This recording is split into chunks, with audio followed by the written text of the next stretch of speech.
منعقد کیا جا رہا ہے۔ اس جلسے کا موضوع ہندوستانی مسلمانوں کے مسائل اور ان کا حل کیا ہے۔ آپ حضرات اچھی طرح سے جانتے ہیں کہ آزادی کے بعد مسلسل مسلمانوں کے ساتھ سوتیلا سلوک کیا جا رہا ہے۔ مسلمانوں کو سرکاری نوکریوں سے جان بوجھ کر دور کر دیا گیا اور تعلیم اور ترقی سے بھی محروم کر دیا گیا، لیکن گزشتہ چند سالوں سے ہندوستان کی زمین مسلمانوں پر تنگ کر دی گئی۔ جگہ جگہ فرقہ وارانہ فسادات ہوتے رہتے ہیں۔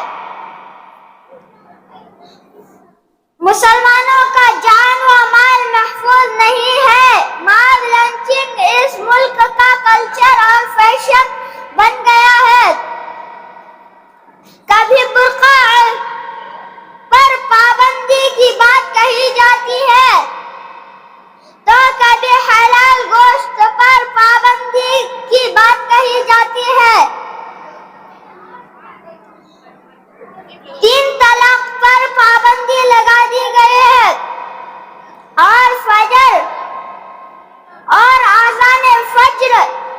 پر بھی پابندی لگا دی گئی ہے۔ اس کے علاوہ سینکڑوں مسائل ہیں جس سے ملک کے مسلمان پریشان ہیں۔ تو آخر ان تمام مسائل اور پریشانیوں کا حل کیا ہے؟ کیا ان مسائل کا حل سچا پکا مسلمان بننا، نماز روزے کی پابندی، حلال و حرام کی تمیز، حیا اور برقع اور پردے کو اپنانے، پریشانیوں سے بچنے کا راستہ یہ ہے کہ ہم بالکل لبرل بن جائیں، حلال و حرام کی تمیز نہ کریں اور پردے کو ختم کریں، بڑے بڑے گناہ اور حرام کام کھلے عام ہو دیے غیروں کے طور کو اپنا لیں یا فرقہ پرستوں کے سامنے اپنے سروں کو جھکا دے یا گھر واپسی کی تحریک کو قبول کرے، مذہب اسلام کو چھوڑ دے۔ انہی سلگتے مسائل پر غور و فکر کے لیے ہم نے آج کے پروگرام میں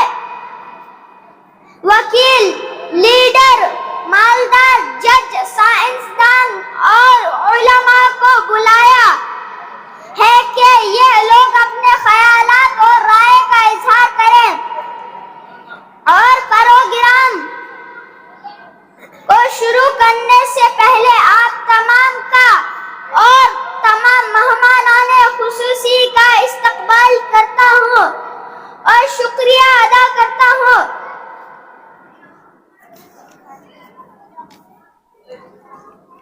اب میں اظہار خیال کے لیے عالی جناب لائر عرفات صاحب کو دعوت دیتا ہوں کہ وہ آئے اور اپنے خیالات کا اظہار فرمائیں۔ السلام علیکم ورحمۃ اللہ وبرکاتہ۔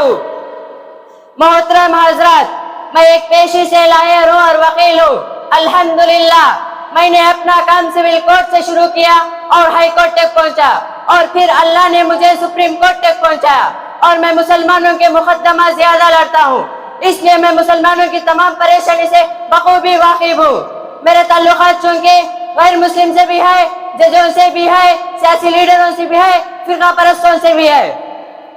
اور ان سب کی طاقت اور نیت کا مجھے بھی اندازہ یہ ہے۔ اس لیے میں چند اہم باتیں عرض کرنا چاہتا ہوں اور مشورہ دینا چاہتا ہوں۔ گزشتہ چند سالوں سے ہمارے لیڈروں، دانشور ماؤ، وکیل اور جج حضرات، مالدار آدمی، اہل خیرات، مسلسل ہے علماء جو مسلم مام کو پروگراموں میں ٹی وی چینلوں میں دیتے رہتے ہیں، اس کا خلاصہ یہ ہے کہ آپ حضرات بھی جانتے ہیں ہندوستان میں مسلمانوں کی حالت بہت خراب ہے، لیکن ہم سب لائر اور لیڈر کی کوشش میں رہتے ہیں کہ ملک کی حالت مسلمانوں کے لیے سازگار رہے، پرامن رہے۔ لیکن اب پریشانی یہ ہے کہ لاکھوں کی تعداد میں علماء ہے جو مسجدوں اور مدرسوں کی خدمت کرتے رہتے ہیں، انہی علماء مسلمانوں کی بربادی کے پیچھے ہاتھ ہے، انہی علماء مسلمانوں کی تباہی اور بربادی کے پیچھے ہاتھ ہے۔ محترم حضرات، اکثر بیانوں میں علماء غیر مسلم بھائیوں کو کافر کہتے ہیں، اور غیر مسلم بھائیوں سے اس بات سے تکلیف ہوتی ہے، اور غیر مسلم بھائیوں ہمیں شکایت کرتے رہتے ہیں، اور غیر مسلم بھائیوں انہی وجہ سے اسلام اور مسلمانوں کو دہشت گرد کہتے ہیں۔ محترم حضرات، تاکہ ہم چاہتے ہیں کہ ہمارے لڑکا لڑکی اسکول، کالج اور یونیورسٹی میں پڑھے، ڈاکٹر، انجینئر، سائنسدان بنے، لیکن علماء فتویٰ دیتے ہیں کہ مخلوق تعلیم حرام ہے، بنا پردے کے لڑکیوں کو تعلیم حاصل کرنا حرام ہے۔ محترم حضرات، میرے بھائی اور بزرگوں، دوستوں، آپ تمام لوگ بینکوں میں لون لے کر بڑے بڑے بلڈنگ بناتے ہیں، اپنے گھر بناتے ہیں، کاروبار کرتے ہیں، فیکٹریاں اور کارخانے لگاتے ہیں، لیکن علماء کہتے ہیں کہ سود لینا زنا حرام ہے، سود کا گناہ ماں سے زنا کرنے کے برابر ہے، نماز چھوڑنے والا کافر ہے، رشوت لینا حرام ہے، تجارت میں دھوکہ دینا حرام ہے۔ یہ لوگ ہر بات میں حرام حرام، ناجائز ناجائز کہتے رہتے ہیں۔ اس لیے میں آپ تمام علماء اور مفتی اکرامی سے گزارش کرتا ہوں کہ اپنے لب اور لہجہ نرمی اختیار کریں، تاکہ تمام مذکورہ چیزوں کو جائز قرار دے، تاکہ تمام مسلمانوں کو آگے بڑھ سکے اور ترقی کر سکے۔ آپ کی باتوں کو سن کر یوں لگا کہ آپ مسلمانوں کے دشمنوں کے پکے ایجنٹ ہیں، اور شاید آپ نے فیس کے طور پر کئی پیٹیاں وصول کیا ہے، یعنی آپ نے کروڑوں روپے ضرور کھائے ہیں۔ بغیر سوچے سمجھے کھلے عام لوگوں کے سامنے علماء کی اس طرح شکایت کرنے سے آپ کو شرم آنی چاہیے۔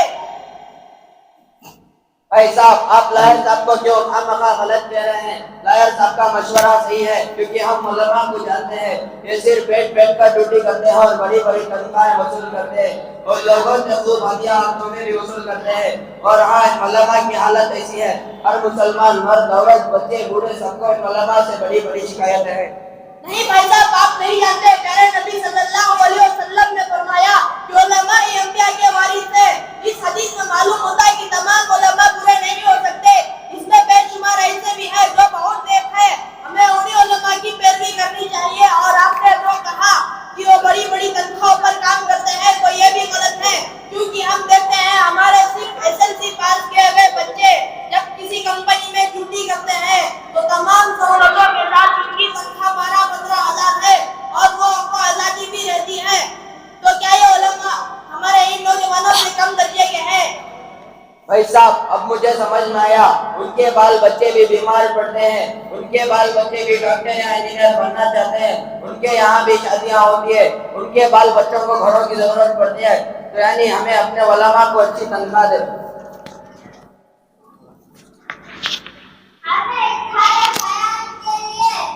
شہر کے مشہور شخصیت اور لیڈر اور تاجر صدر انجمن عالی جناب یوسف صفحت کو دعوت دیتا ہوں کہ وہ آئے اور ہمارے اس مسائل کا حل نکالے اور اپنے رائے کا اظہار فرمائے۔ محترم حضرات، میں کیا کہوں، لیکن مجبور اسے کہہ رہا ہوں، شہر میں جب بھی کوئی مسجد یا مدرسہ بنتا ہے اور یا کسی غریب لڑکی کی شادی ہوتی ہے تو اور یا کسی غریب کے آپریشن اور پیسوں کے لیے ضرورت ہوتی ہے تو میں لاکھوں کے روپے دے دیتا ہوں۔ اور میری اسی بات کو دیکھتے ہوئے آپ تمام شہر والوں نے مل کر، اور خاص کر کے ہمارے لائر دوست جناب محمد عرفات صاحب نے مجھے اس شہر کے انجمن کا صدر بنایا ہے، اور چونکہ اس سے پہلے تو میں کسی مسجد کا صدر ہوں، کسی کا سیکریٹری اور کسی مسجد کا ممبر ہوں، بہت زیادہ بزی ہونے کی وجہ سے نمازیں تو نہیں پڑھ پاتا، اور آپ حضرات سے کیا چھپاؤں، آپ سب جانتے ہیں کہ میں کبھی کبھی جمعہ کی نماز پڑھنے کے لیے مسجد آ جاتا ہوں تو 2-4 منٹ اردو بیان سننے کا موقع بھی ملتا ہے۔ تو جیسا کہ لائر صاحب نے بیان کیا کہ وہ علماء لوگ ہمیشہ یہی بیانات دہراتے ہیں، نماز چھوڑنے والا کافر ہے، روزہ نہ رکھنا حرام ہے، زکوٰۃ نہ دینے والا بہت بڑا گنہگار ہے، حج نہ کرنے والا کافر ہے، داڑھی نہ رکھنے والا فاسق ہے، اور جو عورت پردہ نہ کرے وہ بہت بڑی گنہگار عورت ہے، اور جو عورت خوشبو لگا کر غیر محرموں کے درمیان جائے وہ ایسی ہے جیسی زناکار عورت۔ اور چونکہ مساجد ان کے ذمہ داریاں میرے پاس ہیں تو مجھ سے ملنے جلنے والے لوگ ہمیشہ یہی کہتے ہیں، چونکہ مساجد میں ہمیشہ یہی بیانات دہرایا جاتا ہے، اس لیے وہ علماء سے اور مساجد ان سے بہت دور ہیں اور جمعہ میں جماعت کھڑی ہونے کے وقت آتے ہیں۔ میں بہت عاجزی کے ساتھ علماء سے کہتا ہوں کہ زمانہ بدل رہا ہے، آپ بھی بدلیں۔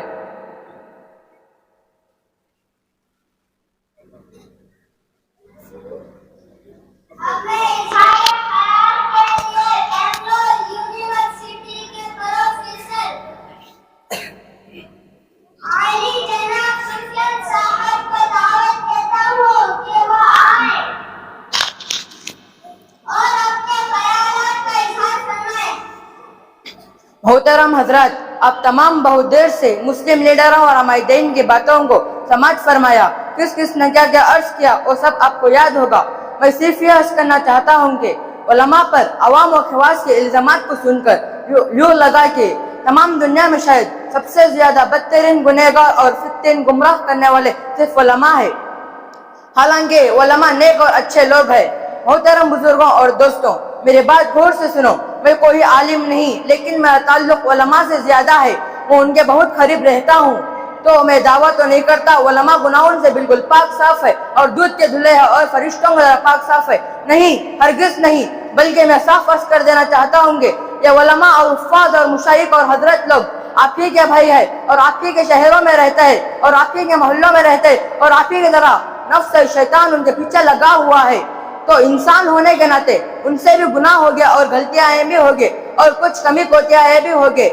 لیکن بڑے بزرگوں اور علماء کا کہنا ہے کہ علماء کی ان سب برائیوں پر آپ ہرگز توجہ نہ دیں، بلکہ علماء یا حقانی اور ربانی سے فائدہ اٹھانے کی کوشش کرے۔ حدیث شریف سے معلوم ہوتا ہے کہ آخری زمانے میں جو اللہ کے ولی ہوگے، جب بھی ان سے کوئی گناہ ہوتا تو اللہ کے سامنے روئیں گے، دھوئیں گے اور گڑ گڑائیں گے، نہیں تو ان کو چین نہ ملے گا۔ اللہ کی قسم، قرآن کے کئی آیتوں اور بے شمار حدیث سے معلوم ہوتا ہے کہ جس کا خلاصہ یہ ہے کہ قیامت تک علماء سے زیادہ امت کی صحیح رہنمائی کرنے والا اور اللہ اور ان کے دین کے رسول کی خدمت کرنے والے اور امت کی فکر کرنے والے اور قربانیاں دینے والے علماء سے زیادہ کوئی ہے نہیں۔ میرے بزرگوں اور دوستوں، یہ علماء حلال اور حرام کے فتوے دیتے ہیں، قرآن اور حدیث کے ذریعے سے بھی دیتے ہیں۔ آپ لوگ بھی قرآن اور حدیث کا اردو ترجمہ اٹھا لیں اور پڑھے تو اچھی طرح معلوم ہو جائے گا کہ واقعی سود لینا حرام ہے اور بے پردگی حرام ہے۔ محترم حضرات، قرآن اور حدیث میں صاف صاف انداز میں لکھا ہے کہ زنا اور بد کرنے حرام ہے، سود حرام ہے، ناحق کسی کو قتل کرنا حرام ہے، کسی کا مال چھیننا حرام ہے، ناپ تول میں کمی کرنا حرام ہے، جھوٹ بولنا حرام ہے، ماں باپ کی نافرمانی کرنا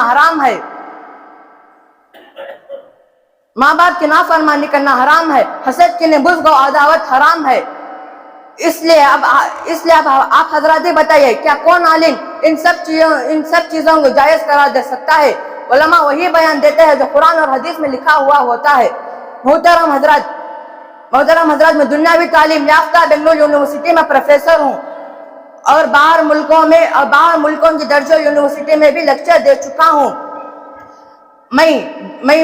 دنیا بھر ملکوں کی حالت سے واقف ہوں۔ آج تمام دنیا میں لوگ پریشان ہیں، مال اور دولت کے باوجود بھی پریشان ہے، من چاہی زندگی گزارنے کے باوجود بھی پریشان ہے، بڑے بڑے گناہ اور حرام کام کرنے کے باوجود بھی پریشان۔ نحمده ونصلي على رسوله الكريم،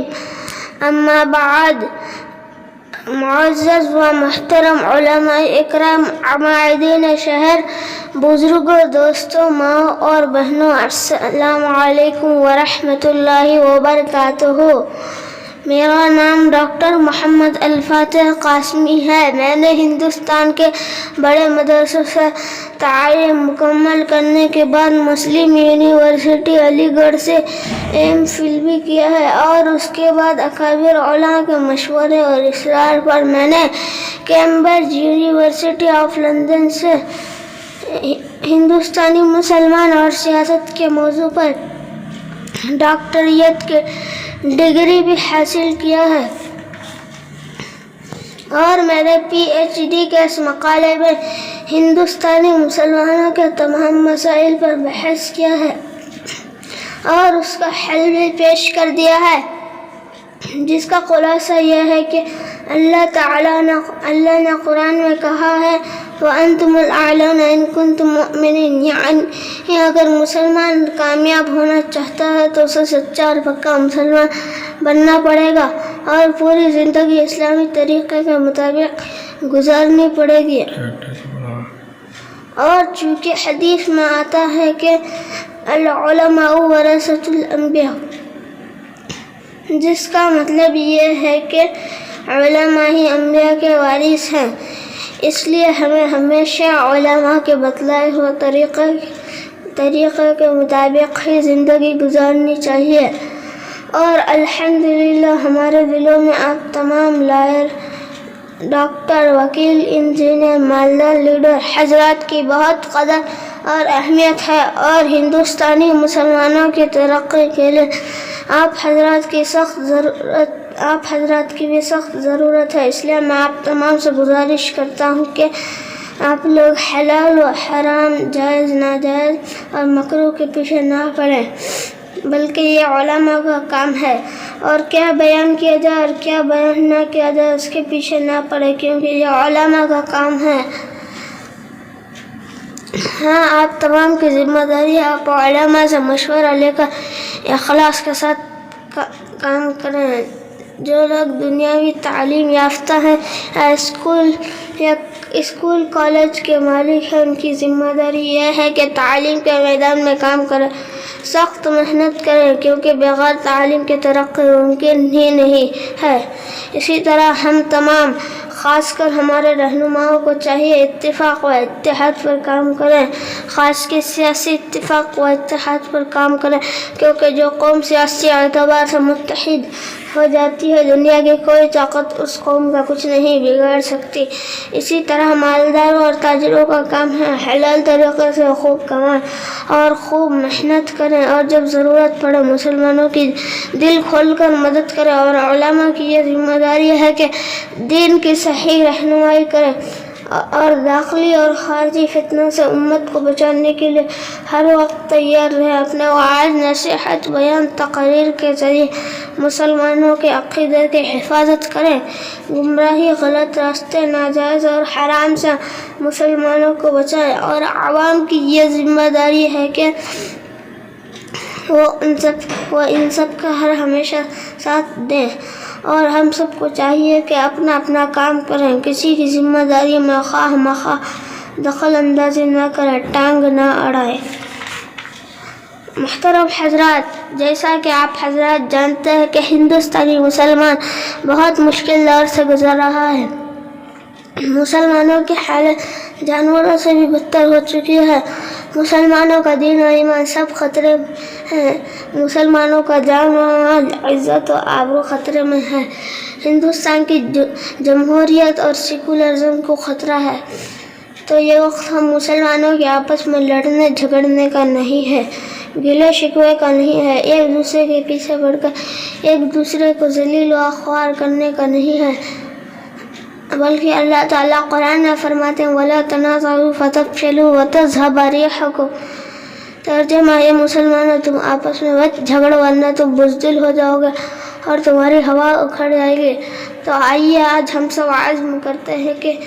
گناہوں سے بچ کر پکا سچا مسلمان بن کر زندگی گزاریں گے، اپنے دین و ایمان کی آخری سانس تک حفاظت کریں گے، اور اپنے اختلافات کو بھلا کر اتفاق و اتحاد کے ساتھ ایک دوسرے کا احترام کرتے ہوئے اخلاص کے ساتھ مسلمانوں کی خدمت کریں گے، اور ملک و ملت کی ترقی اور حفاظت کے لیے اپنا جان و مال، عزت و آبرو سب قربان کر دیں گے۔ ہم سب مل کر دین کے لیے کام کریں گے۔